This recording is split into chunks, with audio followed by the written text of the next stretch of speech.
Yo, what's going on, man? Today is December the 21st, 2023.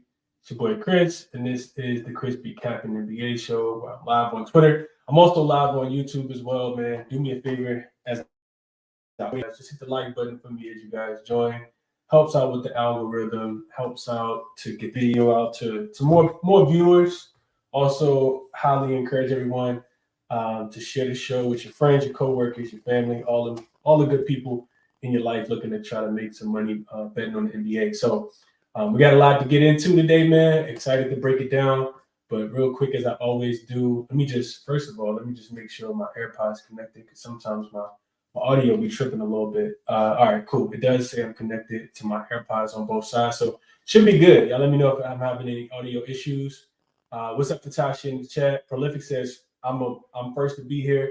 Now totally obliterated the like button and join and subscribe to the show. P.S. Chris, we left money on the table with the Celtics last night at plus money, man. Celtics actually took my money last night, but we'll talk a little bit more about that. Appreciate the love, Prolific. Happy holidays to you and yours, my brother. I hope everything is well. What's up, Navi? Tasha, good afternoon to you as well. Thank you for tapping in. Navi says, what's going on, my brother? Hope you're feeling better. Chris, still a little under the weather, but feeling a little bit better. Definitely feeling a little bit better. Trending in the right direction anyway, and that's all I can ask. Navi also reminded everyone to hit the like and subscribe. Appreciate you, Navi, for shouting that out as always. What's up, Young Harlow? My guy Courtney. What's up, Courtney? Hope everything is well with you. Happy holidays to you and the fam as well, my brother. Solo says hit the like button for the GOAT. I wouldn't call myself a GOAT, Solo. I just call myself, somebody that likes to make money off sports betting. I don't get into the whole, y'all know what I'm here for. Y'all know what I'm here for. I'm here for the money. I don't care about anything else. David says, my guy, happy Friday. You sound better. Dog, let's cash. Yeah, I'm feeling a little bit better. Like I said, trending in the right direction. David. Not 100%, but definitely trending in the right direction. Who you go, Grizzlies or Pacers? We don't talk about it. We're gonna talk about it, Ken. We're gonna talk about it in a second. What's up, S. He says, hope all is well. My brother, good audio. Appreciate you, S. Shout out to you. Your Heat cash yesterday. I definitely lean with you. Probably should have got there. They won the game outright as dogs yesterday. So what up, Burns? Appreciate you as well. More VA love. Burns from VA, just like myself. Happy holidays to everybody in the chat, man. Especially if you celebrate anything, Chinese New Year, anything. Shout out to everybody. Happy holidays to everybody. All right, let's get into it for the slate for today, man. We got a lot of games to get into. But real quick, I do want to. I finally had a chance to go through and update my record and all that good stuff. I did go 3-4 yesterday on official picks. Ended up losing 1.3 units overall. I know I'm not going to shy from the bad days. Really needed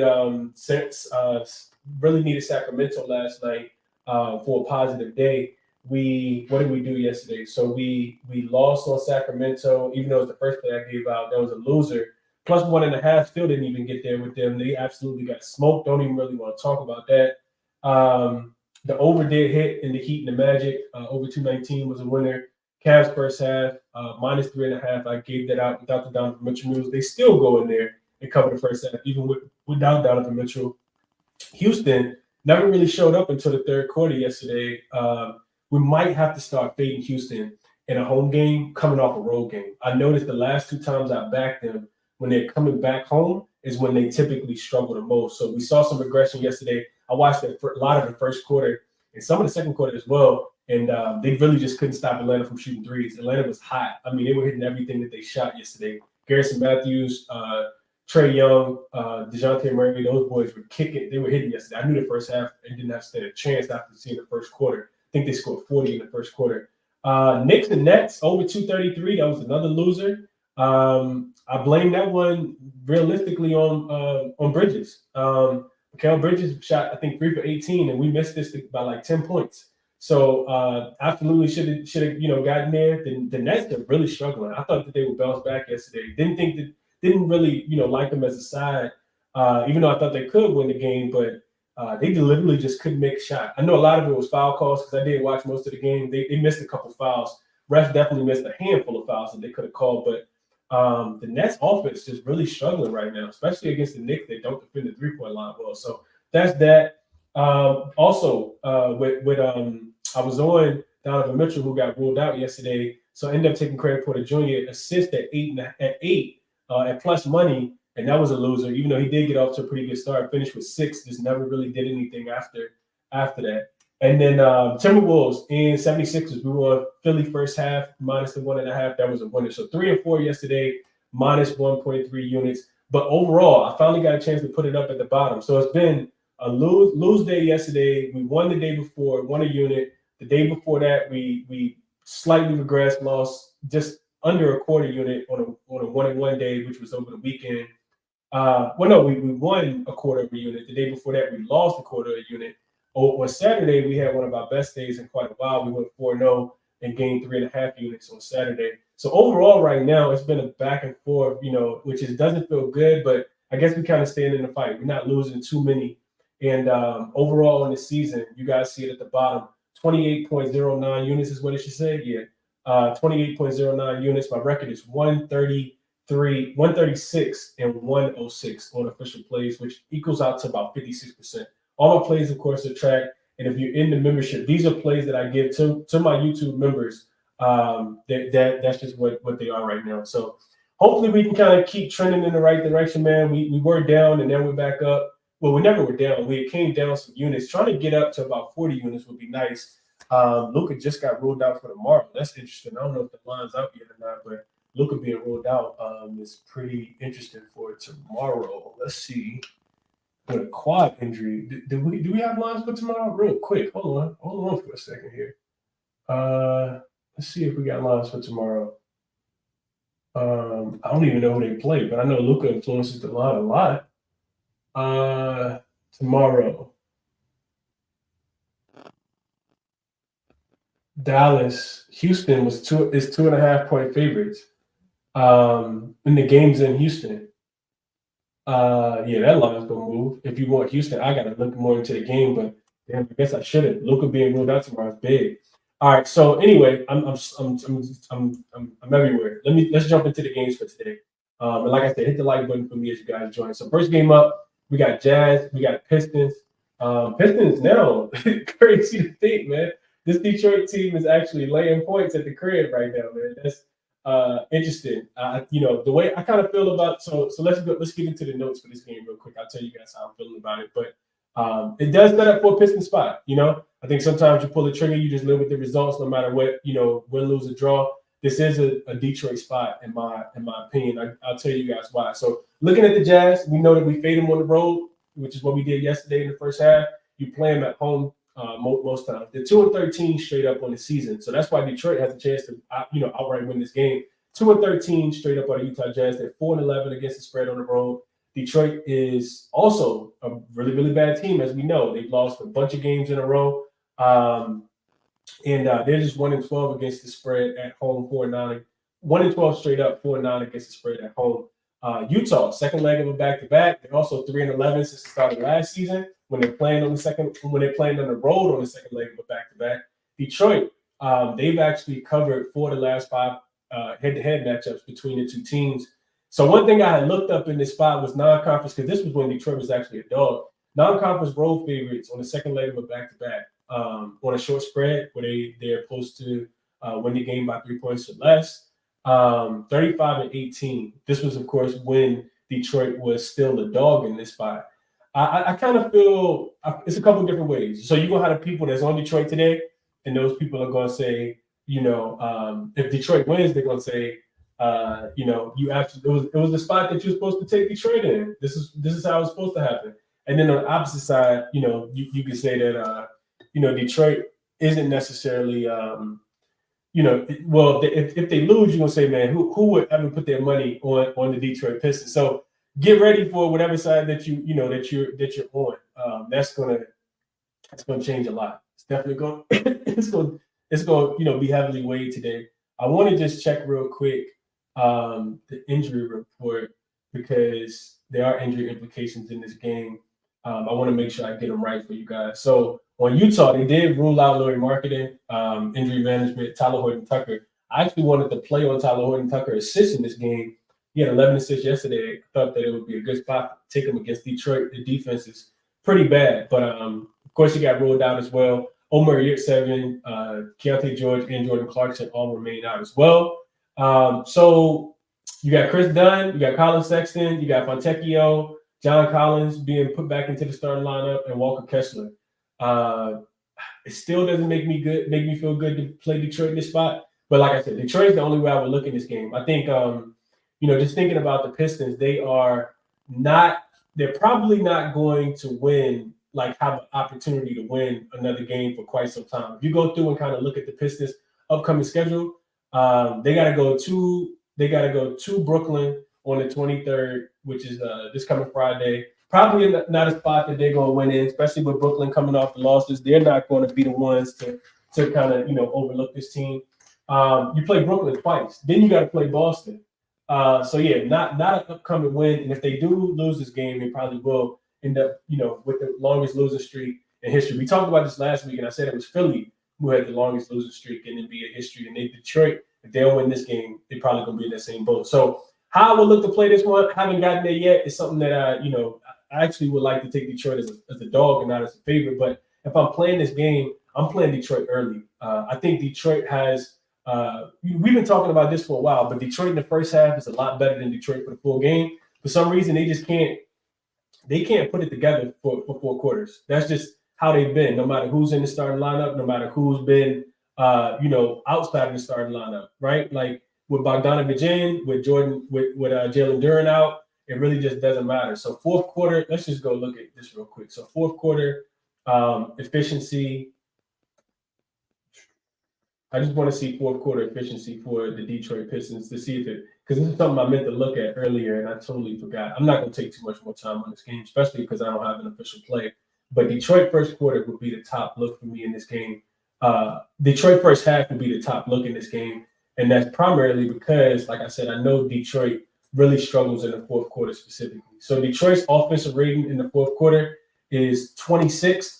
Which means they have the 5th worst offensive rating at just 109. The defensive rating is 119, and the net rating is a -10, which is the 3rd worst in the first quarter. They're down there with the Miami Heat, the Phoenix Suns, and this is the second half. This is the fourth quarter of these games specifically. This is when they just kind of let go of the rope. Detroit's not a good fourth quarter team. So I would take them in the first half. Let's see, first half Detroit. I think the spread is half a point, and that's, like I said, that's the way I would look to play Detroit. I would lay a half a point with Detroit. Should be fired up, Detroit basketball type vibes today. Detroit in the first half net rating is still not good, -13.7. But they're much better in the first half than they are in the second half. So that's the way I would look to play Detroit. Also, strong leans. I'm not going to play probably not going to play any player props in this game, but I can see K having a really good game. Points and assists at 31.5. To me, because of the opponent, you got to leave everything on the floor today. If you're K Cunningham, you can't leave anything in the tank. You don't got a game tomorrow. You catching the team on the second leg of a back-to-back. You have to leave it. You got to empty the clip tonight. Killian Hayes struggling with an illness is what's being reported right now. He's a game-time decision. I think that's the addition by subtraction. Killian Hayes has been absolutely terrible. You put Jaden Ivey in there. The Jazz defense really struggles, which is why I kind of like Detroit in this spot. So Cade Cunningham, in his 2 recent matchups, he just had 50 points and assists against Atlanta, 31 points and assists against Milwaukee. And I don't see anybody on this Detroit on the Jazz team that can guard him. So Cade should have a super big game in this spot. I also think Bogdanovich points are a little short. 22.5 feels obtainable, -115 on ESPN Bet. Back-to-back overs against Atlanta. 25 against Atlanta, 24 against Milwaukee. Also had a 33-point game a couple games ago against Philly. So 3 of his last 4, he's actually going over. He's seeing 30-plus minutes, getting up 15 shot attempts. So I like Bogdanovich on his points. I also couldn't talk anybody off his threes, and if I was playing him, I saw that the 2.5 was juiced to like -170. I would go straight to 4. He has 2 games of 5+ threes in his last 4 matchups. 37 attempts in his last 5 games. He's also shooting 42% from the three-point line on the season. Utah just came off a game yesterday where they gave up 23 points, 23 threes to the Cleveland Cavaliers with a team that didn't have Mitchell, didn't have Garland, and they allowed them to shoot 45% from the 3. Jazz are also allowing 15.5 threes on 40% shooting on the road this season. So at home, they're only giving up about 35%. On the road, it goes up to 40%. Now you catch them on the second leg of a back-to-back as well. So I like Detroit. If I took them, it would be first half. Didn't get there, at least not yet. And I'll be looking at Bogdanovich points and his threes in this spot. Also, big game from Cade is how I feel in this one. Let me see what the chat says. Then we'll go on to the next game. What else?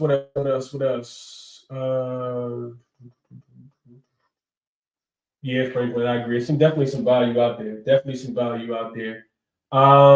What's up, Quiet Money Will? What's up, David? Damien, happy holidays to you as well, my brother. What's up, Peter? Fear Elite, some more VA love. Appreciate you. S. says he was sweating that over at the end of the game. Orlando wasn't pulling their weight till those Hail Marys started going in. Yeah, they just really couldn't score. I didn't expect the Heat defense to look that good last night. I thought the game was going to go over easily. And then, like you said, it was definitely a sweat with some late free throws by your boy Triple J. CP says hit the like button, gang. Under the weather, still giving us the free game. Let's go. Yeah, absolutely. Appreciate that, CP. Appreciate that for sure. Burns letting us know that Zion just got ruled out. Estai says Luka out for tomorrow. Yeah, that Luka out for tomorrow line was 3.5. It was 2.5. It's up to 6 on BetOnline. Up to 6 on BetOnline right now. So I just kind of talked about that. Luka moves the line so much. He does so much for that team. Matter of fact, let's see real quick right now if you can still get that line. So it looks like, hold on. I know this can't be true. Hold on. We got to do some line betting. Looks like that 2.5 line got to be gone. No way that's still available. Not on Bet365.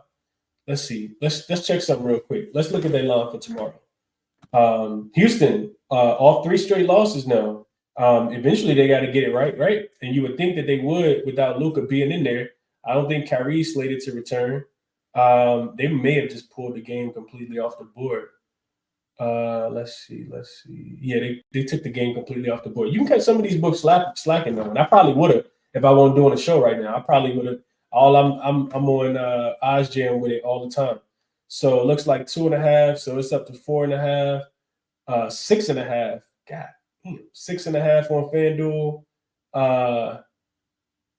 4.5 on Sports Illustrated. That's usually the ones I catch slipping. Don't tell them, but that's usually the ones I kept slipping in Sports Illustrated. Let's see if Sports Illustrated still got that 4.5 hanging out there. For tomorrow. Yeah, they definitely do. They got a 4.5 for people who interested. A 4.5 is available. I'm not playing. I got to look a little more into the game, but Dallas, hold on. No, that ain't right. Tomorrow. 1 second. Dallas. Never mind. I think it's gone. All right, cool. All right, let's keep going. I can't get too caught up, man. I hate when the news break when I'm doing the show because I'm typically all on it. Colin says, play for Detroit game. Bogdanovich 20 with Kessler 2 blocks at -115 on DraftKings. I like that, Colin. I think both of those things could definitely happen. Walker Kessler should get big minutes. He should get big run in this game. What up, Jets Lot? Solo says thoughts on Fontecchio threes. I like him, Solo. I think he's going to get ample opportunity in this game. Should be a lot of Colin Sexton playing the point guard, which means that he's going to be looking for Abaji. He's going to be looking for Fontecchio. We know Detroit, their defense is still trash. Like, until they get Jalen Duren back, I wasn't necessarily looking to back them in any shape, form, or way. So I can definitely see that, Solo. EQ said the Cavs have a 4-2 record without Donovan Mitchell this season. Tasha says hell to no. Detroit, hell no. Cool. I ain't heard from Coop in a while. Coop says Pistons flip to being a favorite. I didn't think I see that the rest of the 2023 season. This is their best chance to break the losing streak. And that's exactly what I said. I said the same exact thing in this one, Coop. Vaughn says Houston jumped to favorites by 7.5. Yeah, it's still a 4.5 out there. At least I thought I saw a 4.5. I'm kind of I think Sports Illustrated might have took all the games down, but yeah, I like trying to get them early lines, man. Vaughn also letting us know Zion got ruled out. Just Lock says, and also if the Pistons lose today, they will break the losing streak. The longest losing stint in NBA history. Another reason to take Detroit. He likes Detroit -2.5. Pistons got to get it together, man. EQ says not looking right. Yeah, I can see him getting it done tonight. Vaughn also said he played Fontecchio points. No Larry or THT. That's about 30 shots gone that he should be able to get up around 13 attempts. this game. He laddered him up to 20. So Vaughn got some Fontecchio love. Just Lock says, I think I'll take the first half too. I think it's a first half spot, man. If you don't come out with some energy in the first half, you can get smoked in this game. Estat also says, Cade has been having interviews showing his frustration with the losses. He will tear it up. I agree, Estat. I heard him say, it's kind of messing with his mental a little bit. And if you're Detroit, man, you're making history for all the wrong reasons. Like, it's a lot that goes into trying to get off this losing skid. So I'm with you there. What's up, Thug and D? He says, salute, Chris, like and subscribe. Appreciate you for shouting that out. Thug and D definitely helps if you guys like the channel. Marcus says, Chris, can you get an early morning Christmas stream? Yeah, absolutely. I will have an early morning Christmas stream for sure. These lines are moving. I'm watching all the lines move right now for the Christmas games. A lot of the lines are moving by the day. But yeah, as we get closer, I will definitely have probably do it with the Christmas PJs on, man. Early morning stream. Definitely have some out for Christmas for you guys. David says the reverse Dream Detroit system. Shout out to Dream, man. Tariq says, what's up, Chris? I did take Detroit first half earlier, half a unit. Yeah, if you take Detroit, man, like, you don't go crazy on them, but I do think Detroit's the right side tonight. Thug and D also pointed out that the Jazz gave up 23 threes last night. Bogdanovich did play for the Jazz. I thought about that as well, Scotty. I don't know how much it means in this game, but he did play for them. Thug and D says, never mind. Detroit gets the win. Matthew likes Detroit. Thug and D likes K points too. Jeremiah says, hey, Chris, ready to get some money. Let's go. Everyone like and subscribe. It's free game, and Detroit isn't winning tonight. Oh, man. I think, like I said, I think it's Detroit first half. Domel, we don't use that lock symbol, man. We don't use that lock emoji. Unless you're talking about being locked out your house and you try to call a locksmith or something. Ain't nothing to lock, especially with Detroit. Nah, definitely not a lock with Detroit. It actually scares me off. David says, change Detroit first half into plus 118. Parlay with -1 and K alt PA at 25 is what he likes in this one.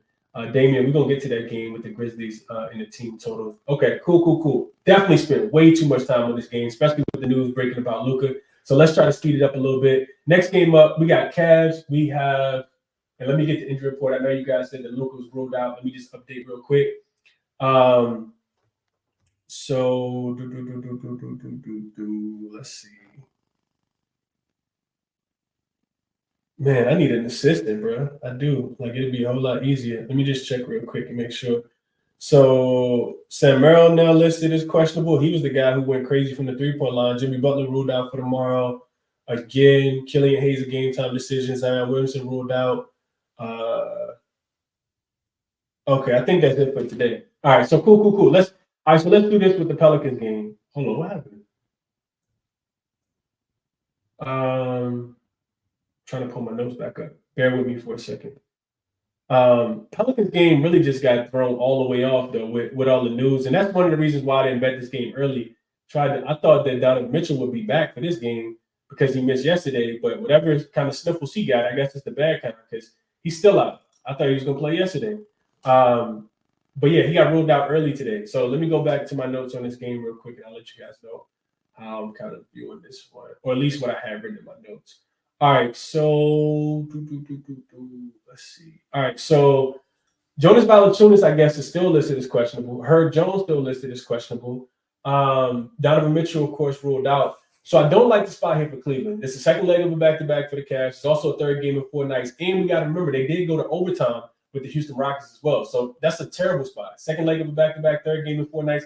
And you probably already feel kind of good about yourself because you got a win last night without Donovan Mitchell. If this team was to lose tonight, it wouldn't surprise me. Also, how you want to take the Pelicans? You typically want to take them after they get embarrassed on national TV. We saw it a couple of weeks ago when they lost to the Lakers. They come back home and they beat the Timberwolves, right?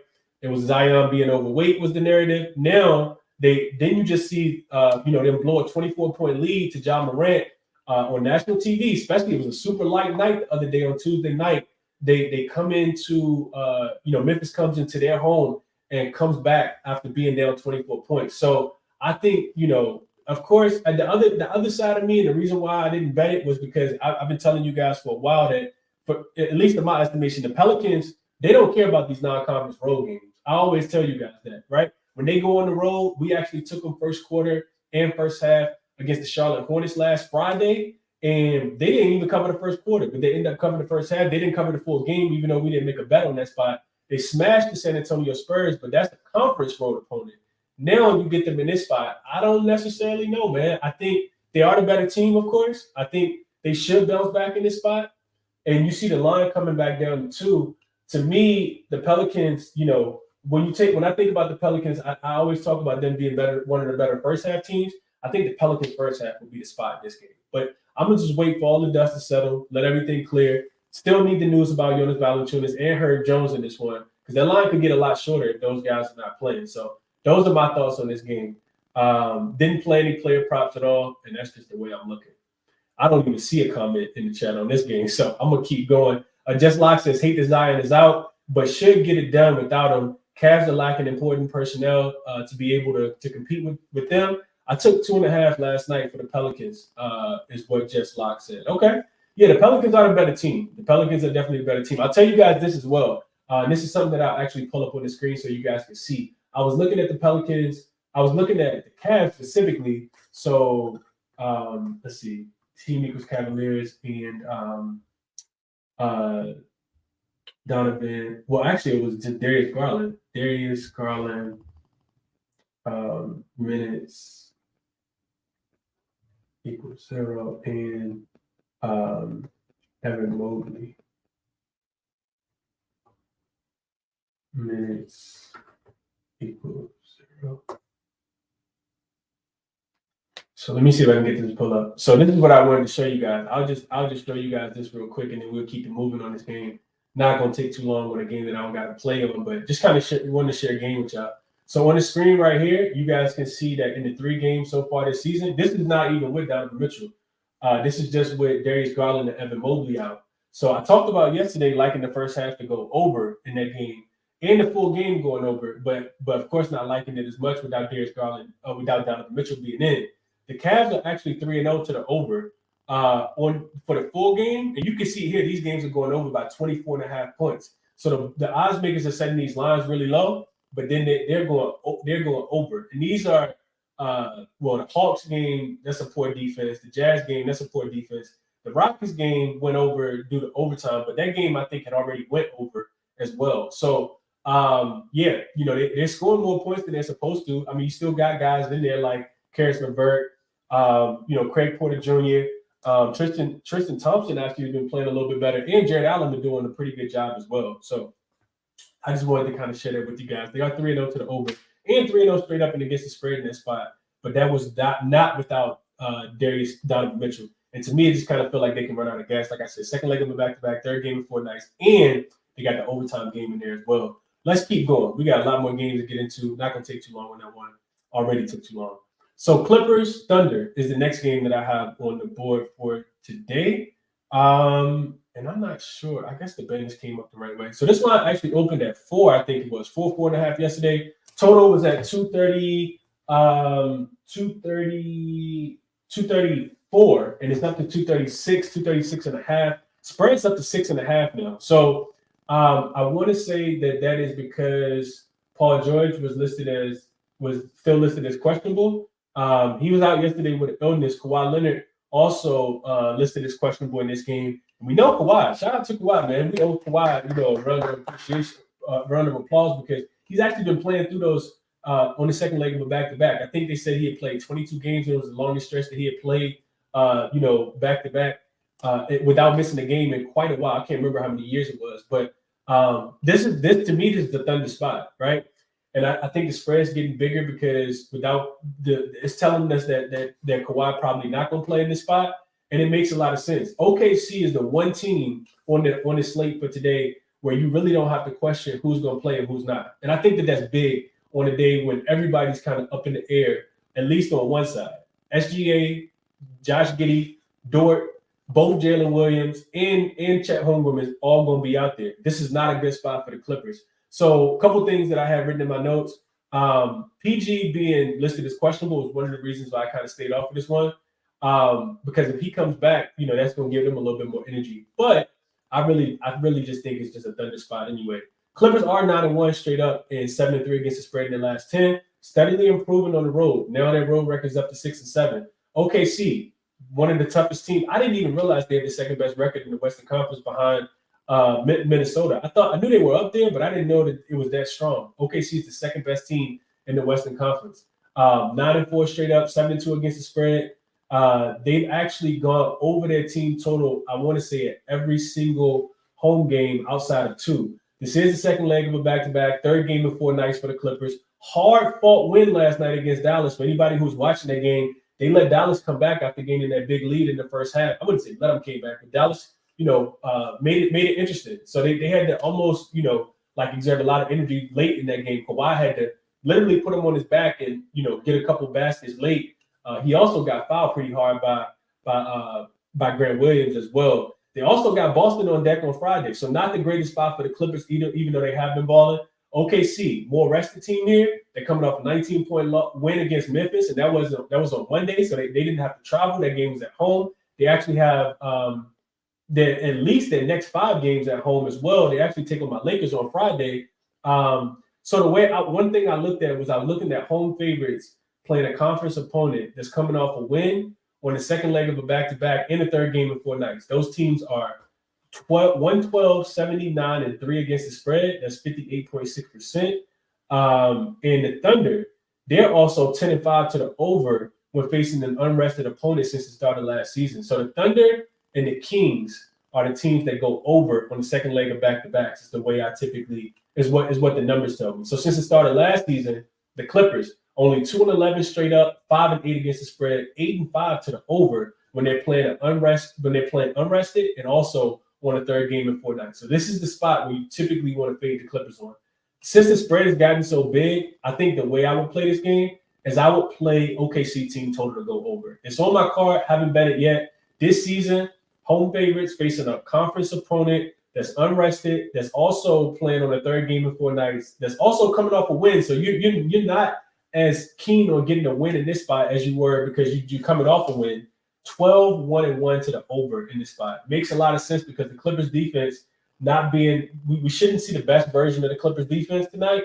OKC has one of the best offenses in the league, and the Thunder are also 2-0 straight up against the spread and 2-0 to the over on their team total when they're facing an unrested opponent. So teams need rest to be able to play against this team and to be able to slow their offense down. So I like the Thunder team total to go over in this spot. It's actually my favorite look in the book on this game, especially with when I'm thinking about the spread moving so much. Their team total didn't move that much. And you can get OKC. OKC team total right now is 121.5. So actually you can get a 119.5. 119.5. No, you can't. I'm tripping. You can get a 120.5 on DraftKings at -110. So you're not even paying that much money for OKC. We know that James Harden got on the injury report, so the Clippers still going to be playing, I think, with a little bit of pace. But I think the spread actually a pretty good play as well. But if I had to play one play in this game, it would be Thunder team total to go over in this spot. I think with them being home, being rested, I think their offense looked good in this spot. And the Clippers probably just run out of gas, and I think it's going to show up on the defensive end. So that's the way I would play this one. Let's go to the chat real quick and see what you guys are looking at. Going back to the Pistons game, Jeremiah says, even if the Pistons are in a good spot, taking them with a big is crazy. Give me that plus money against one of the worst teams of all times. I don't care. Yeah, I think if you like the Pistons at this point, maybe, if you don't feel strongly about it, you can take them live because they probably going to be down at some point, and you just take them live. I couldn't talk you off. Bond says he likes Trey Murphy without Zion. Points 30, 31, 20, and 27. That's a really good look, Bond. Trey Murphy points. I think that, let me get out the notepad. That's actually notepad worthy. I like that look a lot. Trey Murphy, he one of those guys. If you see the ball start going in, it could be really, really bad. And I don't trust Cleveland defensively without their key anchors on defense. To me, none of those guys I think can play defense. Isaac Okoro a little bit, and of course, Jared Allen. But those guys, like I said, they're not in the greatest spot rest wise. Let's see. S. says, totally with you, Chris, on the first half. Zion was storming off the court the other day. Yeah, to me, it's Pell's first half, man. Colin, we're going to get to Wemby in a second. He says, also, Wemby has 3 days of rest, didn't play the last game, catching the Bulls on the second leg of a back-to-back looking at blocks mainly, but rebounds too, had 420 against them last game, first game as a true center. I could see Wimby having a good game. I remember him having another good game. Shadow says SGA revenge game. Eventually, I don't think it's a revenge game. I think SGA just a baller. So I don't think it's necessarily a revenge game. Could it be? Yeah, absolutely. I know his numbers are good against the Clippers, but I don't think he necessarily, I think SGA try to go up against anybody. That's just who SGA is. He's a dog. Will Rizza says, I'll be on DeAndre Ayton rebounds over. We're going to get to that game in a second. Yamick says Bulls money line. That's hope you got that in the Bulls money line kind of steep. That price is, I don't know what the Bulls money line is. Just Locke says Thunder first half, Thunder full game. Clips been great lately, but like you said, not a great spot for them. I think they make it tonight. SGA gonna put them to bed. I can see that. I also think that, in my estimation, from a matchup perspective, Zubac has been really catching a lot of really good looks against centers. He won't have as easy of a look tonight against Chet. Chet is a really good, rim protective. So I think that's gonna make it a little bit harder for the Clippers to be able to score. So I like that. I like that look a lot. Burns said Spurs will cover tonight. We're going to get to that game in a second. Raptors fans said, I like Zubac to go under his 11.5 rebounds. He is over the number in only 2 games this month. Clippers on the second leg of a back-to-back helps me feel a little bit more comfortable about this line, Chris. I actually agree with that, Raptors fan. I'm always looking for a sneaky under. And I think it could be Zubac rebounds for sure. Zubac under, I didn't even look into this prop, but Zubac rebounds makes a lot of sense, Raptors fan. I agree. Hude says, I missed your predictions on the Cavs game. Did you say Pelicans should win? Pelicans should win. They should win, but I need the smoke to clear the dust to settle in that game. I need to see if Valanciunas is going to be in. Also heard Jones. It sounds like an illness is running through the locker room. So, I wouldn't be surprised to see somebody else pop up on the injury report, to be honest. Bet on JC says he's riding the Clips money line tonight, going for 10 straight. We'll see how that goes. Cam says he's with Vaughn on Trey Murphy tonight. And Domel says OKC first half for him. OKC first half has been really, really strong. They've been a good first half. I'm sorry. We cashed on OKC the other day against Memphis. OKC's been a really good first quarter, first half, and third quarter team. Fourth quarter, because their first 3 quarters are so strong, they typically lose the fourth quarter. A lot of it is because their bench is in. But they've been really, really good at home. Fourth quarter, it's the only margin is where they're actually not winning outright. So could not talk you off of that. All right, let's keep going. We got a few more games to get into. We got Pacers Grizzlies. This is a really, really interesting game here. I absolutely love this game. Did I bet it? Not yet. Am I close to betting it? Absolutely. So let me get to my notes real quick. And I don't think I had a lot. So Pacers 6-7 on the road, 5-6 against the spread. They're also just 1-3 straight up and against the spread on the second leg of a back-to-back. I think it's a pretty good time to fade the Pacers in my estimation.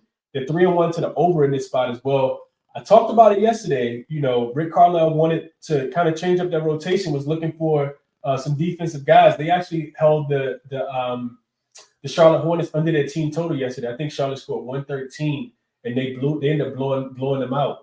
The starters didn't play heavy minutes. So now you got to fly to Memphis. A bunch of traveling being done. Memphis, this team has not done well at home, but I think you kind of got to throw those numbers out. I can't look at this 1-11 straight up, 3-9 against the spread, just because they didn't have Ja. And Ja's kind of ignited this team like something I think I've never seen before, especially in that game against the Pelicans, and it was on the road. To me, it kind of feels like, Ja has not just something to prove, but he feels like he kind of owes it. Like he's kind of indebted to his team for kind of letting them down. And he's trying to play big. When I went to sleep last night and I was looking at his points prop, I said, damn, 28.5 is a lot. But then when I woke up and looked at it earlier, it was 30.5. And I said, well, 28.5, I guess wasn't high enough. I think that Ja can have a triple-double in this game. I absolutely think that Ja could have a triple-double in this game. We think about Indiana. First of all, his assist already at 9.5. It was at 8.5, got bet up to 9.5. When I'm thinking about Ja Morant rebounds, he had 6 in the first game. The number was 5.5. It was minus 140 when I looked on FanDuel earlier. And we think about the Pacers. They give up the most rebounds. They're another team that gives up a bunch of rebounds. Also, injury report wise, we got to remember uh, Miles Turner popped up on the injury report, questionable again with that same hamstring that he missed the other day. So I'm not sure if he does play in this spot, but if he doesn't play, even if he does play, I think you got to look towards the Grizzlies in this spot. If you want to stay away from the spread, I think you just play the team total. The number in this game was so the Grizzlies actually opened as 4.5-point favorites. The number went down to 2.5. Now, let's see. Memphis is still 2.5-point favorites. The total is 247.5. The Grizzlies are not a good scoring team. They're still without a lot of players. I know that looking at the injury report, I know that Marcus Smart was listed as questionable in this one and could potentially play. The thing with that is, I was actually looking into this last night. The beat writers are saying that Saturday is probably going to be the day. I'm guessing it's Saturday when they play again. So Marcus Smart most likely will not play in this game. He probably will play in the next game. That's going to help out a lot. If I'm playing this one, I think first quarter, first half, I think those go over. I'm not necessarily sure the full game gets over. Memphis is going to be a pretty good defensive team, and I think they're going to have to rely on their defense because they still don't have a lot of scoring out here. I mean, you got John Morant, you got Desmond Bane, you got Jared Jackson Jr., who can be a little iffy at times. But I think that this team is going to look really good defensively like they used to. Of course, Bismack Biyombo is no Steven Adams, but he's going to box out. He's going to get rebounds. He's going to run. He's going to run to the rim and catch lobs and set good screens. And that's kind of Steven Adams-ish, I might say. So the way I was looking at playing this one was Memphis to their team total over. The line was 120. The number was 124.5. And like I said, John Morant on a triple-double. I think that Memphis could cover the short number as well. I know that they didn't score a lot of points in their last game when they were playing against the Pelicans, but the Pelicans defense is way better than the Pacers defense. It's not even close. The Pacers also going to want to run up and down the floor, and not the greatest spot for the Pacers in my estimation with them being back on the road again. So real quick, Memphis team total is 124.5 at a -110 on BetMGM right now is the best number I see. I think that goes over. DraftKings already got it up to 125.5 at -105. So I think the Grizzlies team total goes over. If John Morant didn't run out of gas in that first game, I don't think he's going to run out of gas in this game either. I think something to kind of take into consideration because a lot of people probably wondering if Ja going to be able to run with this team. Ja, we got to remember, Ja was actually top 3 in the league last year in points scored in the paint. Where did the Pacers give up points at?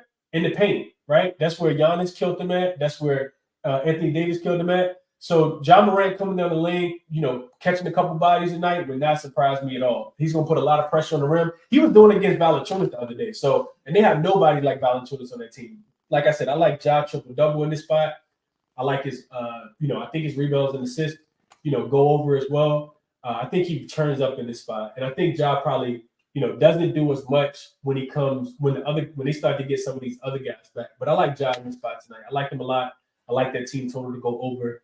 And I think they're going to be turned, man. It could be a parade in this guy's city tonight, like he always said. So those are my thoughts on the game. Let me see what you guys are talking about in the chat. We'll keep it moving. Let's see. Ant says Bulls coming off a tough stretch with arrested Wemby. Spurs spread doesn't sound too bad. Yeah, we're going to get to that game, but I agree with that thought process, though. And Brittany says sprinkle on Brook Lopez 2 threes. We haven't gotten there yet.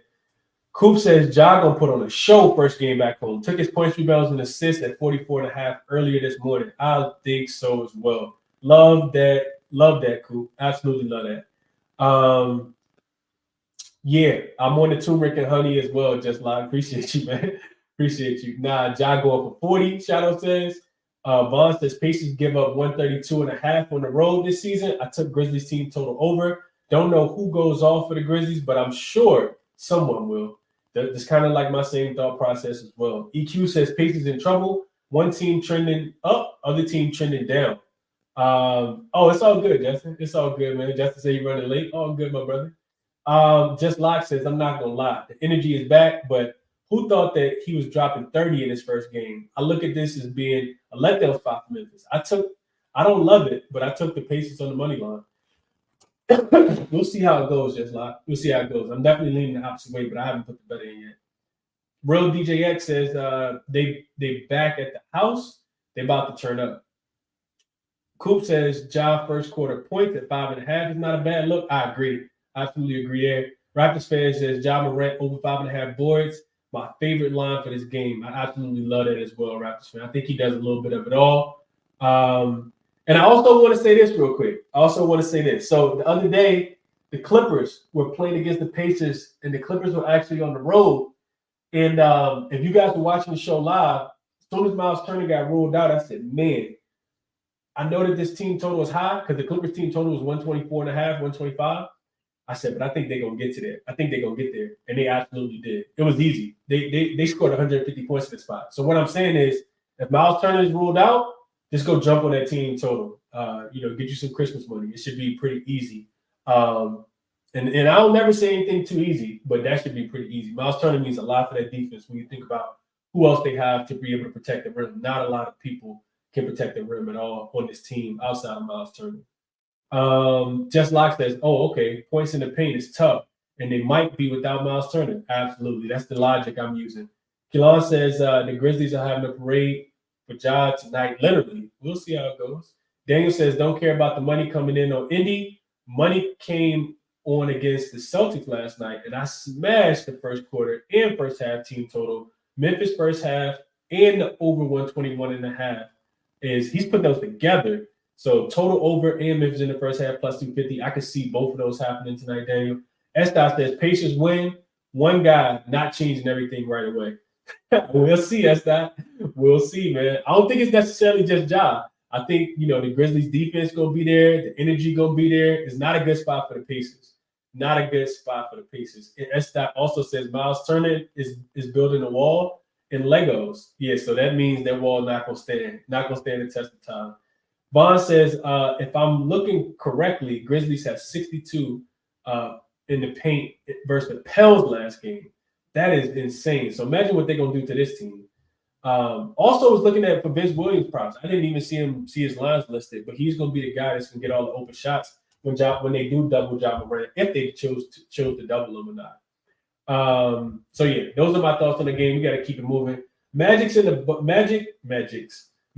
the Bucks, not something that I'm like real strong on either way. So I won't talk you guys head off too much about this one because I really don't like this game too much. The line opened at 7.5. It's up to 8.5. Some 9s out there as well. Total kind of going down. It opened at 239. It's down to 238.5. So Joe Ingles, I think, is still listed as questionable. I saw Suggs' name pop up on the injury report as well. He's listed as questionable unless something's changed. You guys let me know if I'm missing something. But that's what I saw. Let me see. Let me just update the injury news real quick.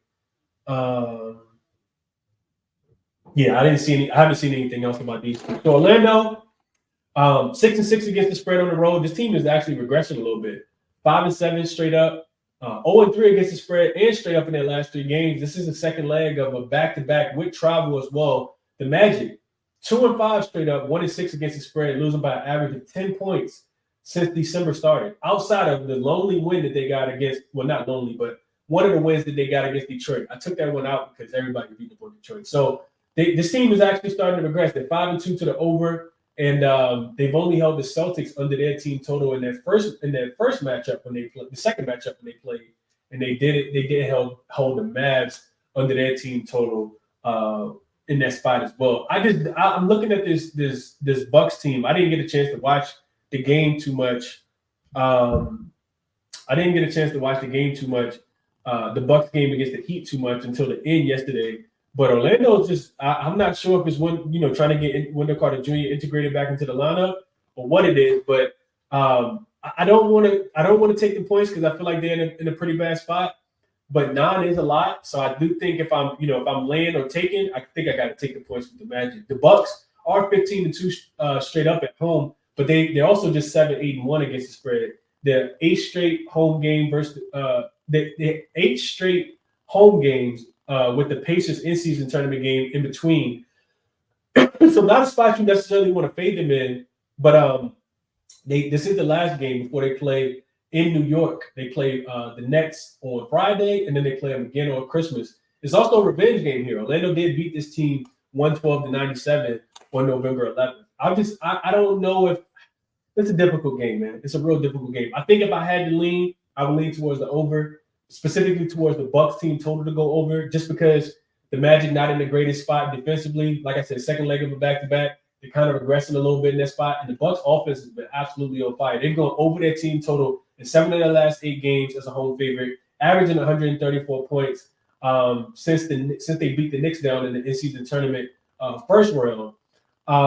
So yeah, Bucks team total over. I think the full game could go over as well. I do see the Magic being able to score, but I guess that's the way I kind of play this one. Not the strongest feel in this game at all, though, if I'm being honest with you guys.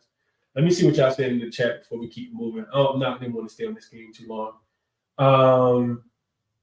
Let's see. The average shot says Ja going crazy tonight. Plus Holly was talking trash. Okay. Daniel says DraftKings got both teams to score 115 at plus 100. Bucks only held opponents under 114 one of their last 10. Frank, six rebounds. At plus 160 seems too easy to pass up. Frank, who's Frank? Who is Frank, Danny? I must be missing something. S-Dot says too much heat for them. Nothing the Magic could have done with that level of shooting. All BS aside. Okay. Yeah, if y'all start shooting the ball well, it is really difficult. That's the thing, though. S-Dot. The Bucks could also shoot the ball really, really well. They have been. They're shooting on the same rims, playing on the same goals, so I could definitely see that. Navi says he likes Giannis' assists to go over and Dame points to go over in this spot. Vaughn says Giannis typically plays well versus the Magic. Last 4 games, he had 35 and 10, 31 and 7, 34 and 13, and 33 and 12. Didn't play anything, just sharing info. I appreciate you sharing those looks, Vaughn. Appreciate you sharing that Giannis stuff. Yeah, man. I can't lay points with the Bucks. I think I want to say they're 1-9 against not 1-9, 1-6 against the spread, laying double digits, and they're pretty much laying double digits in this spot as a home favorite. So they're still not locked in on defense. They just been playing against a lot of cupcakes in my estimation. Domel says, what do you think about Magic team total at 114.5? They got to make some shots, man. They got to make shots. I think they could get to this number, Domel, but it doesn't. It's not, one of my favorite bets of the day, if that makes sense. Daniel says Franz. He means Franz Wagner. I'm like, who is Frank? Okay. Franz. He likes Franz Wagner, 6 rebounds at plus 160. He says seems too easy to pass. And I could definitely see that. I also, speaking of Franz, him and Paolo both had bad games last night. So I could definitely see, both of those guys potentially bouncing back in this spot. You're going to have to score against the Bucks outside the paint. They don't give up a lot of points in the paint with Brook Lopez being out there. So we'll see how it goes, man. We'll see how it goes. Like I said, not the strongest feel for me on this game at all. Let's go. We got 2 more games to get to. Let's go Lakers. Let's go Timberwolves. This line has ballooned to 8.5 now. 8.5 total. Open at 224. It's still at 224. We don't have news about Anthony Davis yet, but LeBron James did get ruled out in this game. Jay Vanderbilt, I think, got ruled in. And Anthony Davis still listed as a game time decision. I honestly don't think Anthony Davis is going to play. We'll see what happens. I just don't think he's going to play in this spot. The Timberwolves coming off a loss last night in Philly. We did get that one right in the first half. If you took the full game, shout out to you because that also was a winner. The Lakers, this is why I think AD is not going to play. AD rolled his ankle last night. He came back into the game, but I think for precautionary reasons, you probably just sit him in this spot. You sit him. You sit Braun already. So, if you're looking at efficiency with Braun on the floor versus off the floor, the Lakers are absolutely horrible. And I watched a lot of that game against Chicago last night till I almost wanted to vomit because they looked so bad. And it literally was a lack of effort on the defensive end. And Chicago was just getting a whole bunch of easy shots.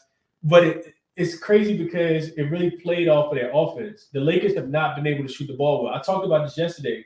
The Lakers have not been able to shoot the ball well outside of Anthony Davis, LeBron James. Then one other player might step up. Maybe Austin Reeves one game, maybe D'Angelo Russell. But D'Angelo Russell had, I think, 2 points last night. So him, Cam Reddish, at times Austin Reeves, Rui Hachimura, nobody's really consistently stepping up and knocking down shots. So the Lakers really just struggle from the three-point line. And if you can't buy a shot from the three-point line and your lack of offense is going to impact your defense, then best of luck to you, especially against the Timberwolves team, that is very, very solid at home. What I wrote in my notes was the Lakers 2-3 straight up, but 0-5 against the spread playing on the second leg of a back-to-back this season. losing those games by average of 7 points. On the road in this spot against the spread, they've lost to OKC, and they got smashed at OKC, and they also lost to San Antonio. That was the second leg of a back-to-back as well. Minnesota, 11-1 straight up, 8-3-1 against the spread at home. I just think that so if Anthony Davis doesn't play, the easiest thing to do is just take the Timberwolves team total to go over. It don't really matter what the number is. The Lakers have nobody. Jackson Hayes, he is not a real defender. I thought, we get some kind of rim protection. If you just watch the games, you know what I'm talking about. The Lakers, nobody on this team can guard the rim outside of Anthony Davis. That's Timberwolves team total over. But right now, based on the current spread, I don't know what I would do with this game. I actually gave out the Lakers. I gave out the Timberwolves last night at -4.5. As soon as DraftKings opened it up, I gave this out because I do think the Timberwolves are a much better team right now. The Lakers, I watched the post-game interviews. I listened to those closely yesterday. LeBron, Anthony Davis talk about travel fatigue. I heard Anthony Davis mention that, it's just so much going on. He don't even remember which hotel room he in when he go out to grab dinner and come back because they just going from hotel to hotel, city to city. It's just a lot going on, and I think some of it is the hangover from the in-season winning the in-season championship. The other part is just not being able to make shots, and you're gonna go through stretches like this, and they're not in a good stretch right now. So if they lost this game, it wouldn't surprise me. They lost the game to OKC coming up, it wouldn't surprise me. A lot of these teams, especially on the road, we got to remember we literally 3.5 days away from Christmas. A lot of these teams they kind of checked out mentally, especially if you're on the road, right? Like you trying to figure out what's going to happen next, not necessarily what's going on in the immediate. So I think all of that being said, it wouldn't surprise me if the Timberwolves, won this game, covered the game. It also wouldn't surprise me if the Lakers went under their team total, being that the Timberwolves are such a strong defensive team at home, and it's a bad travel spot for both of these teams. So I think I lean towards the under. I know 224 is a lot of points, but it's actually coming down to 223.5 right now because I think the Lakers really, really struggle in this spot. The Timberwolves also want to get up. They'll probably get up for this game, especially coming off a loss against the Philadelphia 76ers last night. So those are my thoughts. Like I said, I played the Lakers last night, not touching anything right now. Going back to the chat. JC says, hit the like button. You heard? Appreciate you, JC. Definitely consider hitting the like button for me if you guys find the show helpful. Daniel says, Franz hit 6 rebounds, 9 of his last 10 games, and it's plus money? Okay, I can talk you off, Daniel. S. says, Halliburton wasn't talking trash. Someone said that there was a player that are considered better than him, and at the time, he took it humbly. Then later, after the win, you see all that went out the door. Okay, I can see that. NLMB says Laker getting dog walk tonight. I think they could, man. I definitely think that they could. JS says lean it over based on your tweet. So a couple things about that, JS. The tweet I sent out was, it was just, to put some kind of numbers behind what Ryan had tweeted out. You got to look a little more deeper into those, though. Like, I'm not just playing stuff just because, I look into one tweet and it, I like SDQL one thing and it says, okay, this is 65% over. Like, that doesn't necessarily mean nothing every single time. So, yeah, I think you got to be kind of selective. I do think if Anthony Davis doesn't play, the Timberwolves go over their team total, absolutely. So that's what I would say. Shadow says what I said. AD rolled his ankle every game. He already rolled his ankle every game, and he's fine 99% of the time. Yeah, eventually it starts to weigh on you. You got to get treatment the night after the game. You got to get treatment in the morning. You get treatment again in the afternoon when you make it back. So, it's a lot going on, man. Robo says, I took Giannis to get another triple-double. Raptors fan says, if AD is out, then I'm rolling with Gobert over 11.5 rebounds. Easy. I agree with that idea, Raptors fan. Ramatic says, yeah, I don't see AD playing myself. Yeah, I don't think he plays either. We'll see how it goes, though. Go DJ says, T-Wolves opened at 5.5. I took an alt line -7.5. Yeah, they opened at 4.5 last night, Go DJ. It was like, I stayed up late last night capping these games again, and they opened at 4.5 on DraftKings. Actually opened at 5.5, you're right. 5.5 open, but that was at FanDuel. Then DraftKings actually opened later to open at 4.5, and I waited and got the 4.5. Vaughn says Lakers have played well since haven't played well since this season tournament. I'm staying away from that game. Maybe D'Lo props, but that's it. D'Lo did come off a bad game. He is back in Minnesota, so it could be some revenge game narrative there. Minnesota is the much healthier team, though. Go Young DJ. I was actually thinking about this. He said DeRozan back-to-back fade spot. Kind of hard to fade anybody against the Spurs defense. I know it has looked a little bit better, but I would look Young DJ. I was actually thinking about this earlier when I wasn't near my computer. I don't think DeRozan had to do much last night, did he? I like fading players after they, have had to do a lot the night before. So I'm not necessarily sure if I want to fade DeRozan in this spot. Let's see. Let's look at DeRozan real quick. I can pull this up real quick. So last night DeRozan had 27. Yeah, 12 for 26. I can see him going under. What's his number? Go Young DJ. Probably 24 and a half. Maybe. Yeah, probably 24 and a half for DeRozan. I could see him going under. Could definitely see him going under. The Spurs play with a little too much pace for me, though. I don't think I necessarily like that spot. And Shadow says, I think I will take Cat points. Think he could cover even with Anthony Davis in, but he's out. But if he's out, no one can guard him. That is also true. Nas Reed at home as well. Could not talk anybody off that spot. All right, last game on the board for the day. We got Wizards, we got Blazers in Portland tonight. So, of course, revenge game for Jordan Poole tomorrow, right? This is the first leg of a back-to-back for the Wizards. Third game of a 4-game road trip. They play in Golden State tomorrow. That will be a second leg of a back-to-back. I'm going to let you guys know now. I'm looking for Golden State team total over tomorrow. This is not going to be a bad spot for the Wizards. Also, I wrote an article on this, but I'm probably looking at Clay points. And I'm also going to be looking at, depending on how the game go tonight, going to be looking at Tyus Jones' assists because that's going to be a fast-paced game tomorrow. Is what I'm thinking. Portland. So this game opened at 3.5. Well, opened at 4 yesterday. It came down to 3.5, and now it's back up to 4 in favor of Portland. I can't lay points for Portland. Portland is not a team that I think should, ever be favored. Even though they did, just beat the San Antonio. They beat They beat the Phoenix Suns, but they were actually 7-point dogs in that spot. I think, Chauncey is really trying to get them to buy in on the defensive end. They're playing a little bit better defense, or at least they did in the last game. But the Wizards are fast-paced. I actually wrote down 238.5 yesterday. That number moves so quickly. Killian Hayes just got ruled out. Like I said, that's addition by subtraction. Killian Hayes just got ruled out. But going back to the total, 238.5 moved so fast on FanDuel yesterday. It went up to 240. It's actually back down to 238.5. I didn't quite get there, even though the Wizards are 10-6 to the over at 62%. Those games are actually totaling about 242 points. They're the 4th worst defensive rated team in the last 4 games. They're the fastest paced team in the league the last 5 games. Portland, they're the 6th worst defensive rated team the last 5 games. So I do think that this one goes over. I just did not get there, man. Portland can struggle to score at times. And the Wizards, while they play fast, they have been playing a little bit better defense. And they also been covering as dogs on the road as well. So I didn't really know what to do with this game, man. I don't like it for a lot of reasons. I think, points prop-wise, Aiden should have a big, big game today. His double-double in the win, if you can get, close to plus money at that should be good. We know that Daniel Gafford and the rest of those Washington Wizards defenders are not great. So Aiden should have a big game. His 12.5 rebounds, I think, are absolutely in play. The line was minus 122 last night on FanDuel when I was looking into that. He could have a 14 rebound game. And then on the opposite side, one play that I did make was Tyus Jones. I took his assist at 6.5 on FanDuel. It was minus 115. Also put a little, so I took his assist at minus 115.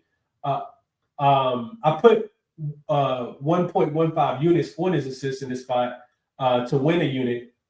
I also took a half unit and put it on his 8 assists and took another half unit and put it on his 10 assists. Tyus has been hooping for people who haven't really been paying attention. Against Indy 3 games ago, 11 assists.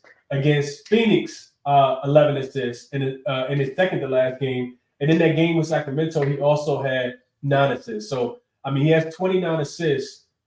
Is that 29? I'm tripping. I'm sorry. He has 20 assists in his 30 assists. Let me get my math right. He has 30 assists in his last. Hold on, that's still not right. Hold on, let me do this math. 31 assists. 31 assists in his last 3 games for Tyus Jones.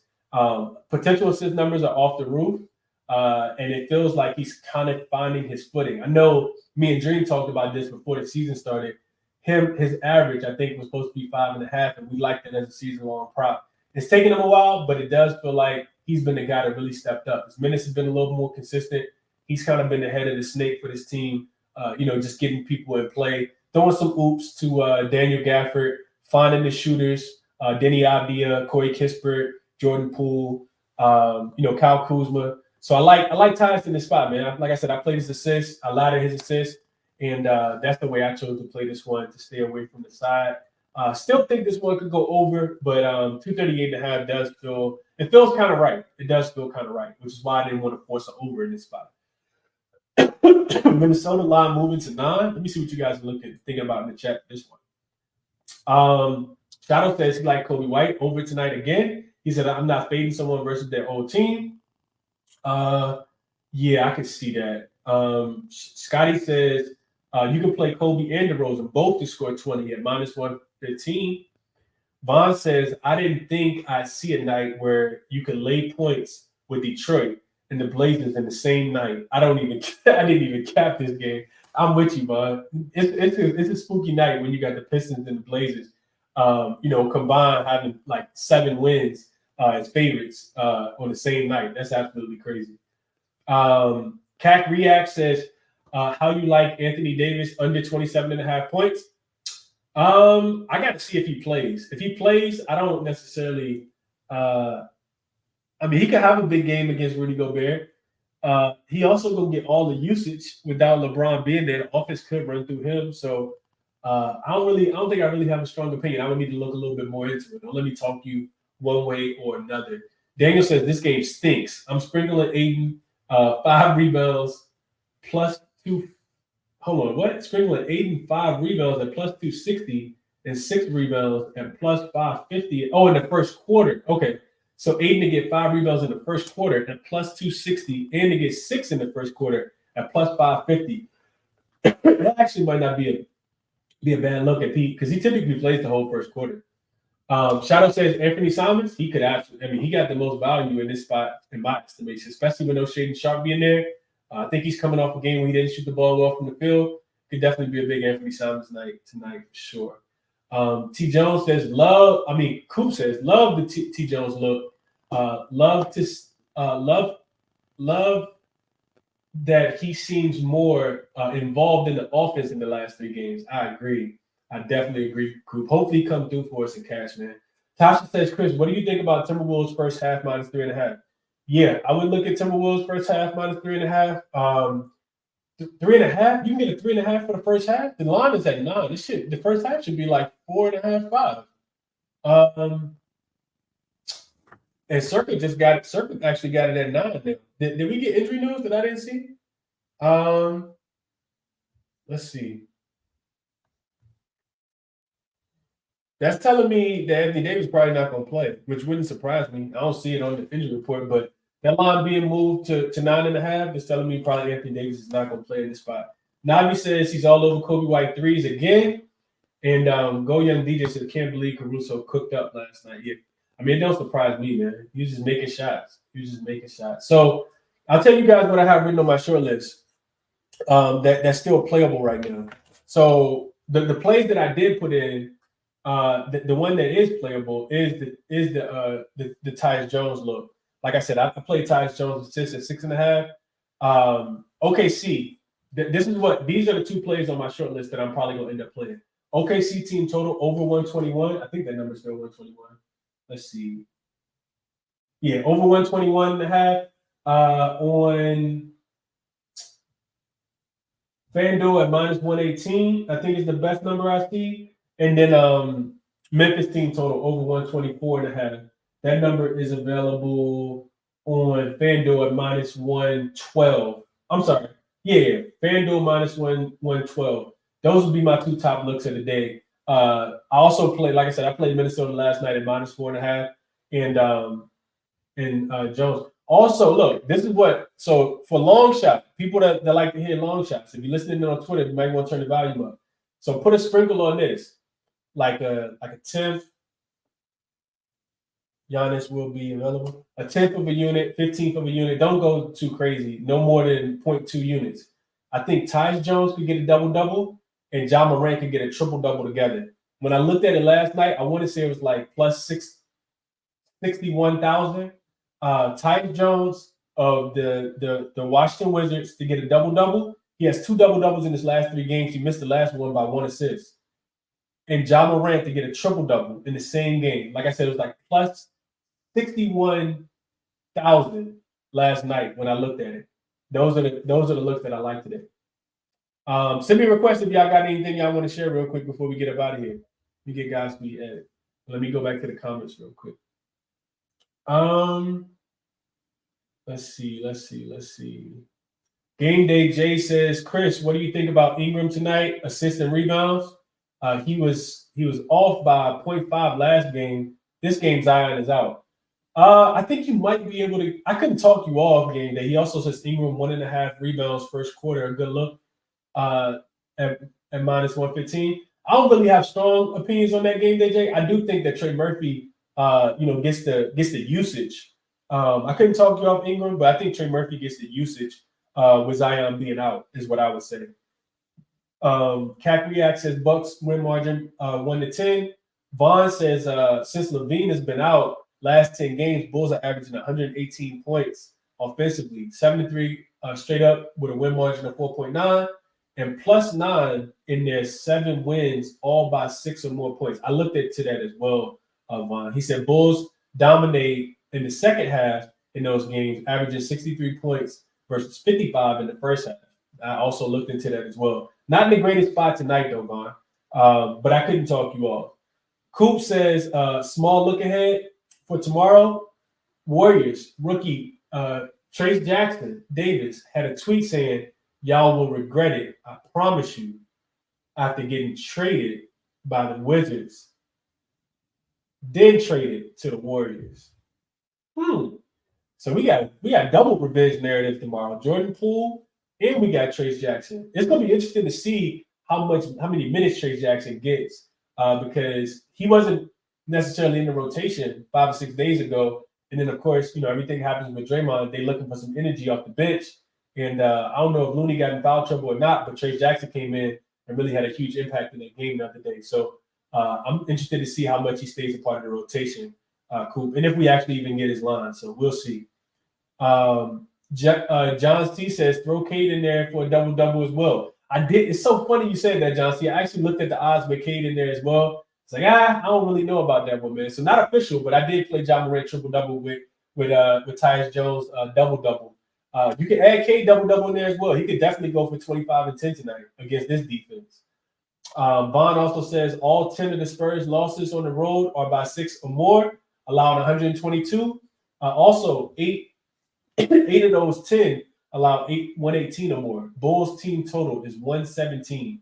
I couldn't talk you off, Vaughn. Could not talk you off of that one at all. They get a fast-paced team on the opposite side. So, Bulls should score a little bit more points tonight. Absolutely. Raptors fan says Kobe White over 3.5 threes against the poor Spurs defense. Could not talk you off of that. And Marcus Smart just got rolled out. Wizards money line tomorrow? Absolutely not. Definitely cannot take the Wizards money line tomorrow, but we'll see. We'll see. I don't like the spot for them tomorrow at all. We'll see how it goes. Could be a letdown spot for the Warriors, though. All right, let's go, Godspeed. Godspeed, what's going on, my brother? Talk to me. How you doing? What's good, bro? I'm doing good. I'm actually feeling good, too. Hey, bro, just trying to cash some tickets, man. But yeah, I wasn't feeling great. I still ain't feeling the greatest, if I'm being honest. But I got a chance to get a workout in today and, kind of get back to my normal self, man. So I appreciate that. Hope all is well with you, man. Happy holidays to you, my brother. For sure, bro. Holidays, man. Let's make some paper for Christmas. I'm gonna get straight to it, bro. I'm getting all my props I can prop for today. I took Rick Lopez over 2.5 blocks. It's a system play for me when he's at home. He's over 9 out of the last 10 games. At home, he's averaging 4 blocks over the last 10 games. At home, minus 2.5. I got it at ESPN bet at minus 120. And the Magic allowed the 5th most blocks to the center position. So I love Brick at home. Like I said, it's a system play for me. I also took Denver Vassell over 2.5 3-pointers made. Chicago Bulls. The Chicago Bulls are allowing the most threes to the shooting guard position. It's kind of a bounce back spot for him after they finished Chicago this season. He shot 1 for 9 from the 3-point from behind the arc. So if you get that volume, he's averaging about 7.5 to 8 3-pointers a night. So if you get that volume again, I think he for that 2.5 easily. And with 1 day of rest, he's averaging 3 3-pointers made too. So I like that for sale. I like CJ McCollum. CJ McCollum as well, over 2.5 3-pointers made. He's been shooting the ball like crazy, like 6 threes in the last 2 games, 3 in the one before that, 4 in the 2 before that. So he's covered it 5 straight. He's averaging 4.6 3-pointers made. Against the Cavs, whose defense is cake, bro. Like they get killed by point guards. This is super juice. I get it at -170, but I killed the juice by pairing it with Milwaukee Bucks money line. The Bucks have won 14 out of the last 15 games at home. I think they continue to do that. You touched on how the Magic are kind of regressing, so I think the Bucks get it done at home. And I want to see. I think I know I like James Harden threes.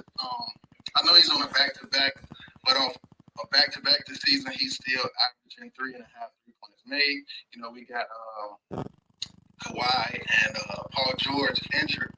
So if they don't play, James Harden to the moon, bro. Like, it's just that simple. He's going to have the volume. It's a revenge narrative. He's back in Oklahoma City. If y'all didn't know, we traded James Harden because we didn't want to pay him. I am an Oklahoma City fan, so I'm very familiar with James Harden and what he do when he go back to Oklahoma City. And I heard you say, what was it, Tyus Jones? Yeah, Tyus Jones, his assist. Yeah, you talked about his double-double with John Morant. So I took John Morant triple-double last night. I got it at +1,000. I love that look for Ja. Without Steven Adams last season, we seen Ja rebound crazy, getting triple-doubles, and it's the same thing this season. Jaren Jackson don't want to rebound, bro. So somebody got to do it. That's a fact. It's going to be a lot of shots, a fast-paced game. I really love that. Just some crazy shit that I'll put it with Giannis triple-double because I had luck hitting that last season. Giannis had 7 assists versus the Magic earlier. Now, Dame didn't play, but what we've been seeing lately, we know that Giannis is coming off of a 16-assist game. The rebound should be there for him. And he's been letting Dame cook. And the Magic, they get cooked by point guard. So I think Giannis is going to let Dame do what he do. And I think we see more pass from Giannis. He's going to get his by any means, but I do like Giannis triple-double as well. And if Paul George or Kawhi, if either one of them is out, I'm taking the 3-way. I already took both of them together, but I'm going to double-dip, and I'm going to take the 3-way with James Harden triple-double. He's going to get the assist. Oklahoma City want to play fast as well, and we give up. We top 10 in rebounds allowed to point guards. So I really think if one of those guys are ruled out, I think James Harden might serve a triple-double. We'll have to wait to the flex on Oklahoma City and then go back and get a triple-double. You feel me? But those are my looks, man. I agree with the Simons look. He's shooting the ball the most. I took him as a straight. I got him at 25 points. And that's what I like today, Chris. Okay. Hey, I couldn't talk you off any of your looks, man. I like the long shots as well, Godspeed. Best of luck, bro. I hope you cash it, man. For sure. One more thing, Chris. What's up? With that triple-double, I highly recommend, if you're going to take the Giannis triple-double and John Morant, take the 8 and 8, because a lot of times That's a fact. You take these long shots. That's a fact. And they get right to 8, and you like, damn, bro. So, I took the 8 and 8 as well. I want to take Giannis 8 rebounds because it holds on. That's a fact. Don't throw that in there. But you take his 8 assists and take John Morant 8 and 8, you get around like a +1,000. So, yeah, that's what I got, Chris. Okay. Hey, best of luck, bro. I hope you cash him tonight, man. Definitely get that Christmas money. So I know somebody else mentioned I know Godspeed, you had mentioned Brook Lopez blocks. Somebody reached out to me earlier on Twitter and was asking about Chet Holmgren blocks. And I absolutely think that, it's something that has to be in play. OKC guy, Godspeed. So you can speak on it too, but this dude been absolutely killing it. You go through, he just played with so much energy. 3 blocks and 3 straight games, but not just three. He got 7 and 8 in his last 2 games against Denver and Memphis. So I think that's absolutely in play for tonight. He's averaging 4.7. What's your thoughts? Any thoughts on that, Godspeed? Actually, it's crazy that you bring that up. Because initially when I took Brook, I was looking at a few people blocks, bro. Like Walker Kessler's in a good spot. We got Chet Holmgren. We got Brook Lopez. It's just a few centers that's really in a good spot. Teams that go to the rim and get they shit sent back at them. But Chet Holmgren, dog, man, dog. 16 blocks in 2 games. Like I spoke on it all last season, man. Wait till we get this guy back. He's gonna be that rim protector that we need. I absolutely love that look. Actually, today's been so fast for me. I didn't put out a Oklahoma City play of the day, but I think I'm gonna just roll with Chet Holmgren blocks. Why not, bro? Why not, bro? I always put out a prop for Oklahoma City, and I just, as you touched on, I just realized I don't have a prop in that Oklahoma City game. It make a lot of sense, guys. So I love it. Like I said, even the ladder spot for Chet, man. You got 7 and 8 blocks, or even for Brook, you got Brook with 5+ blocks in 3 out of the last 4 games. So I love both guys, bro. Love them both.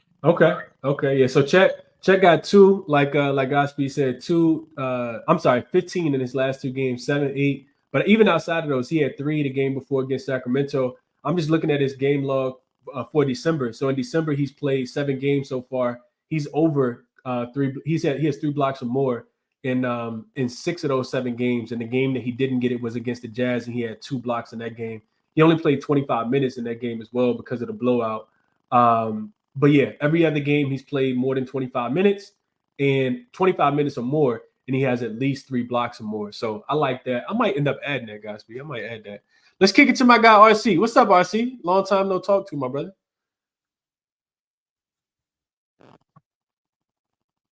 Joe Ingles ruled out. Jalen Suggs ruled out. Now, you all good, RC. I'm just reading some more injury stuff, man. What's going on, RC? Talk to me. Yeah, man, it's been a while since I've been on here. Yeah, I know. I see on your YouTube you got the Grizzlies over 224.5. I like that one too. I didn't hear your breakdown on it, but some of the things that I looked at, right? I looked at the Pacers on the second leg of back-to-back games. Like they're 1 and 3 straight up. And ATS, one thing that I looked at specifically though for that team total over, all 4 opponents went over that team total in that situation.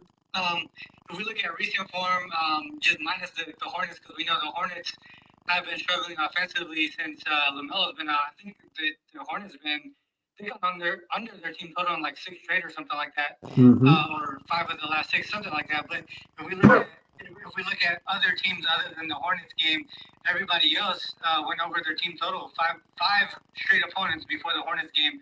Another one that I looked at was Pacers as road dogs. 4 and 5 straight up and against the spread, but again, for just focusing in on that team total on the opponent side, 8 and 1 to their team total over. The Pacers in that situation allowing 136.3 points per game, and I don't think any of those 9 games went into OT either. So one thing on the Grizzlies side, we know Ja came back. They picked up some momentum, especially on the offensive side of the ball, right? I think before he came back, they were dead last in offensive rating. But one thing that I noticed in that game specifically against the Pelicans is how many points they scored in the paint. 60 points in the paint against the Pelicans. And the Pelicans, they're, I think, the upper half of the league as far as limiting points in the paint, 48.3 per game. Now they're facing a team, an Indiana Pacers team, that allows the most points in the paint per game, 62.2. And I believe Turner is out as well. So that takes a lot more paint defense away as well. So I agree with that team total over 224.5 on the Grizzlies there. 124.5, RC. We don't want them to score 225. I mean, it'd be nice, but that's a lot. Yeah. Sure. So I took the over that one on that one. And then another one, I don't think I see you on this one, but I did take the Magic. I took the Magic plus the points tonight. I think a lot of people are looking at the Bucks as being hot, especially offensively, right? Five wins in a row. But if you look at the teams that they faced, I don't think any of them are in the upper half of the league as far as defensive rating, other than the Rockets. But the Rockets' defense on the road is definitely different.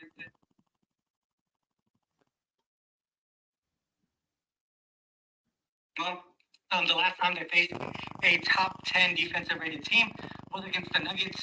I think it was sorry, not the Nuggets. Was it? No, that was I think it was a while back. It was a while back, but I looked at them against top rated defenses, and it is not as good as we expected. Right?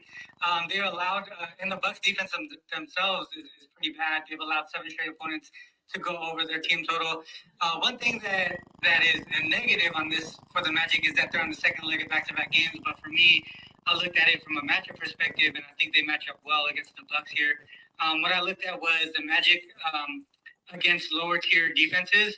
I looked at how they do against teams who allow 115 points per game or more. 8-3 straight up, 9-2 against the spread this season. That backs the Magic. Also, they beat the Bucks earlier this season. I know it wasn't with Lillard. Lillard missed that game. That's the reason why it went so much under the total.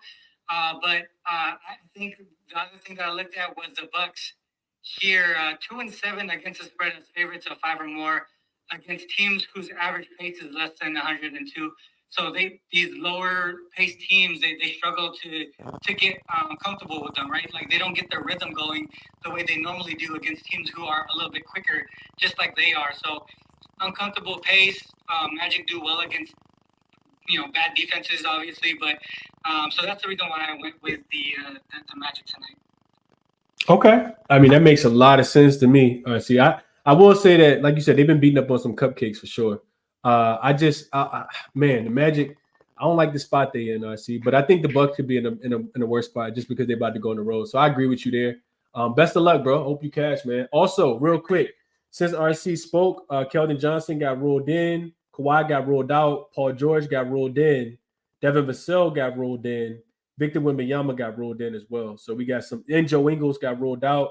Jalen Suggs also got ruled out with a wrist with the wrist injury. So we got some injury news kind of coming in as the show goes on as well.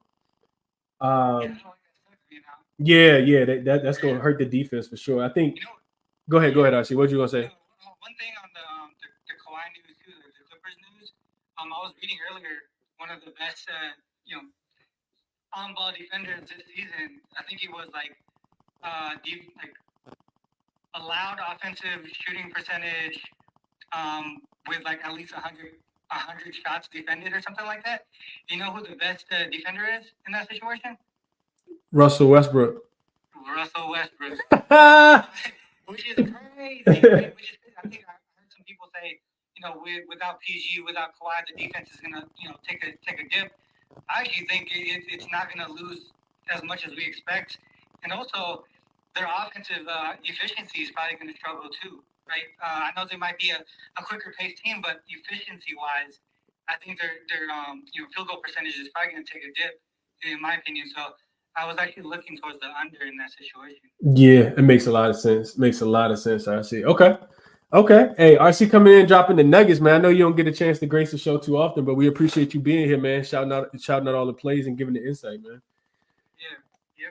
Maybe hopefully I can do this more often, but yeah, I miss doing this stuff. Yeah, nah, for sure. I say we always glad to have you on, man. Definitely check out RC and all his work, man. Dude is professional handicapper for Wager Talk. Doing plays all across the board, all the different sports, man. Appreciate you, RC. Yes, sir. Let's go Betting Monster real quick, man, before we wrap this thing up. What up, Betting Monster? What's going on, man? How you? Hey, what's up, Chris, man? Happy holiday to you, man. Happy holidays, my brother. How you doing, man? Everybody in the space, man. Same, right back at you. Real quick, Betting Monster. Valanciunas got ruled in. Herb Jones got ruled in. And Cody Zeller got ruled out. So that's a little bit less depth that they're going to have on that second unit because he typically back up Valanciunas. But what's up, Betting Monster? Talk to us, man. Well, I'm about to I'm gonna lead the community with 3 plays that I'm on, 3 spots that I love. I actually love this card today. Okay. Some of the plays people may not like, but first off, we go to this game real quick. with the Pacers and Memphis. I think Memphis played the other night on TNT against the Pelicans. I think Memphis caught the Pelicans in the right spot at the right time. Pelicans had been on that long road trip. I think the only game that they had came home in between that road trip was when they came home to play the Timberwolves, I believe, and then they was right back out on the road. And it was just a bad spot. And, with John Morant coming back, and we seen where the Pelicans just kind of ran out of gas at first half, and that they came out and just went berserk, especially in that second quarter. But then in that third quarter, Memphis just turned it up. John Morant went off, and then they went off in that fourth. And they barely won that game. And I think that he put a lot of energy into that, and we could see where he was starting to get worn down. And I know the Pacers will be coming in here on the back-to-back, but I think this is a Pacer spot right here. I like to fade a team like Memphis when they get their star player back and they do something tremendous in game one, and then that second game, the public gonna come in on John Morant because he's a superstar. They're gonna come in and they're gonna lay it tonight against a Pacer team that's on a back-to-back that hadn't really been looking good until they beat the Hornets the other night, last night. But this is a Pacer team that can score. Now, they don't play no defense, but they can score. And I know what they're going to do with the Grizzlies. They're going to run them. They're going to run. And they're going to try to wear them down. And this is where we're going to get them at. The line is telling you this is going to be a close game. And so I'm on the Pacers here. I'm taking wherever the line is at. I think it's the Pacers getting plus 2.5. I actually think they got the wrong team favorite here. You're going to need Desmond Bain to go off like he did the other night, and you're going to need John Morant to go off.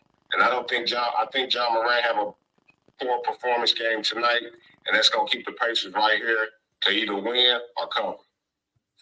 Okay. I could see that. I can see that I can see that happening. They're gonna definitely need some guys to step up and be able to score, especially if this score gonna get up to to the total betting monster. What else you got for us? Because no knock to Memphis real quick, but this is not a powerful offensive scoring juggernaut team.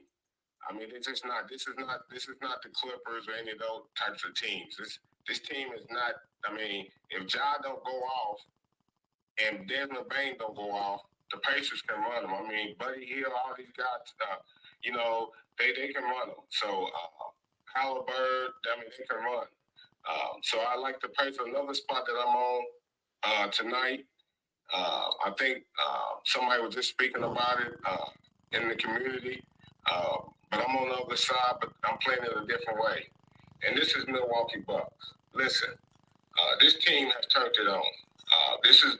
When you catch teams like this and they in that streak, you want to keep riding that wave, especially when they're at home. We just seen what the Clippers did when they was at home, how they just turned it up and just went on a tear. Boston did the same thing. Milwaukee in the same spot. I think Milwaukee done won. They've been at home, I think, for a while, and they just don't win off at home. Now they have been playing some bottom feeder teams, but this is the spot that Giannis is suiting up. Because Giannis really would have set this game out, but this is a revenge spot. Orlando beat them, but Orlando, quiet as kept, regardless of what their record's saying, they still not quite there yet. Orlando, when you look at them here lately, they've been losing. They don't lost to all the top tier teams. The Lakers beat them, Dallas beat them, the Clippers beat them, Boston beat them, Cleveland beat them, even the Nets beat them. This is a Milwaukee spot, but I'm playing Milwaukee to the first half. Milwaukee been a juggernaut to the first half at home, just like the Boston Celtics at home, been a juggernaut. This is a Milwaukee. You can actually play them first half of full game. Revenge spot. This is the same spot that Boston. Remember when the Magic smacked them, and what did Boston do? They smacked them not once, but the next night or the day after, they smacked them twice in a row. Same spot right here. That's why Giannis is playing. This is the last game at home for their friends for the holidays. This is a turn-up spot for Giannis and Damian. Give me Milwaukee to the first half. Okay. Yeah. Another spot that I'm on, and that'll be it, that I like. And this, listen, it's ugly, and it's real ugly. but I think it's going to cash. I think it's a bad spot for the home team, which is the Timberwolves. This is a bad spot. Timberwolves been traveling like I don't know what. Now you got to come home just for one game, and then you turn around and you back out. I know the Lakers is on a back-to-back from last night. I know LeBron James is ruled out, but you giving me plus 9.5 with this Lakers team in a desperate move. The Lakers is in a desperate move. I could see if they won last night, this would be more a fade spot. But the Lakers haven't won a game since that tournament win against the Pacers. They desperate need a win. I think this is where the win come. A lot of people gonna look at yesterday and give up on the Lakers and fade them right here in this spot. I wouldn't. I think the Lakers can keep this game close. Anthony Davidson always have his way with Rudy Gobert. Rudy Gobert don't want no smoke with Anthony Davidson. I think Austin Reeves will have a good game. I just think in spots like this, we see this where star players is ruled out. The rest of the team come together. We seen that the other night on the back-to-back when Boston came from Golden State and went and played Sacramento. Jason Tatum didn't play. What did Boston do? They smoked them in Sacramento. So this is the same spot right here for me. I love this spot. I was waiting for LeBron to be ruled out because I know the public going to come in heavy on the Timberwolves in this spot. And like I said, the Timberwolves just been all over the place, and this is just a bad spot for them. For me, you giving me plus 9 now, I have to take that win or lose. So I'm on the Lakers plus the 9.5. Okay. So we got some Laker love, we got some Bucks love, and we got some Pacer love from Betty Monster. Hey, best of luck, Betty Monster. I hope you catch the looks tonight, man. My man, thank you very much, Chris. Absolutely, my brother. Absolutely. Betty Monster be coming in here with the sharp looks, man. Definitely be coming in here with the sharp looks. 77 figures real quick says Thunder -6. Tough number, but I'm locked in. I like the Thunder tonight, man. I'm gonna play the Thunder. Actually, I'm gonna play their I got Thunder team total. You guys see it right here. I'm gonna just ride with the team total over 121.5. I think it correlates with them winning the game. I think it correlates with them covering the spread. PG being ruled in, Kawhi being ruled out is definitely going to, change the number a little bit. Real quick, let me see what the best number you can get right now for the team total. Then I'll go over, give a recap, and get up off here. We've been on here for an hour and 37 minutes, man. I did not expect to have this long of a show today. Real quick, that number is for OKC. It's still 121.5 is available at DraftKings at -115. There's some 122s out there as well.